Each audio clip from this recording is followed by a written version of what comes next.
Hey guys, welcome back to another video, and I wanted to talk to you guys about why you should buy a Jeep Grand Cherokee WJ also.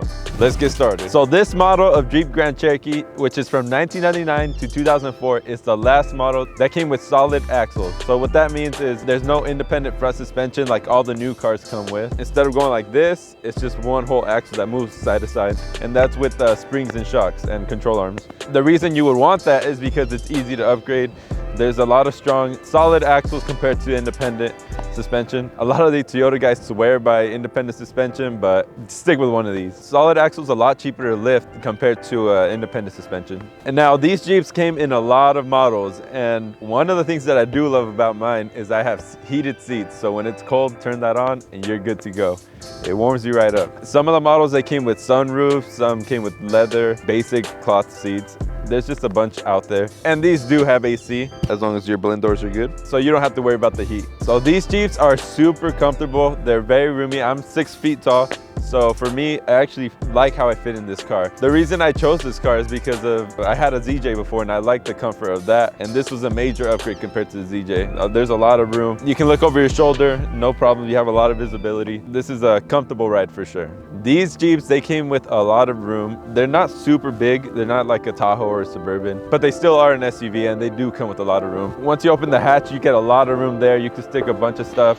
I've stuck golf cart parts back here, like the bodies and all that. You can put the seats down and even sleep in the back. I somewhat fit back there. I'm a little bit too tall for the back. As long as I have my knees bent, I could fit back there and sleep if I wanted to camp out somewhere and I didn't bring a tent. But yeah, there's a lot of room in the back. You can put a lot of stuff back here, or get some roof racks and you can put stuff on top. These Jeeps, you can pretty much take them anywhere. As long as you have some good tires and maybe a little bit of a lift, maybe like 2-inch lift or something, you can get to a lot of places. A lot of people, when they see me on the trails, they're actually surprised of how capable this is. They don't expect it to be going anywhere. And my friend Evan, he has a capable Jeep too. He has a 4-inch lift with 32s. And people were surprised at the stuff that he was doing. They're very capable cars, even if they look like minivans. And the parts for these are available anywhere. Like you can get them online in local parts stores. You can find parts for these everywhere. There's still a bunch around. There's still, and you can go to junkyards, and if you crashed it, you get another fender. There's ample amounts of stuff. You don't have to worry about parts getting hard to find or anything. There's still a lot of parts out there. And lots of companies have started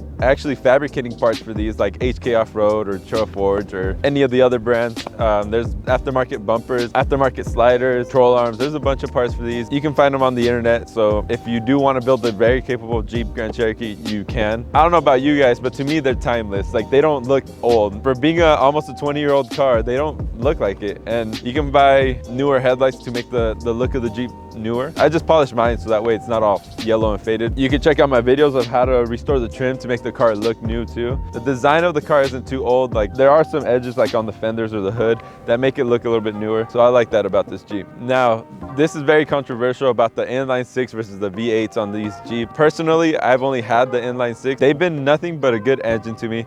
I have about 205,000 miles on this one. A lot of people say the inline 6 is bulletproof compared to the V8. I've driven the 6-cylinder and the V8, and let me tell you, the V8 does have some power. Compared to the inline 6, the V8 definitely blows it out of the water. But reliability, I've never owned a V8, so I don't know. I've only had the 6-cylinder, and the reliability of this car is really good.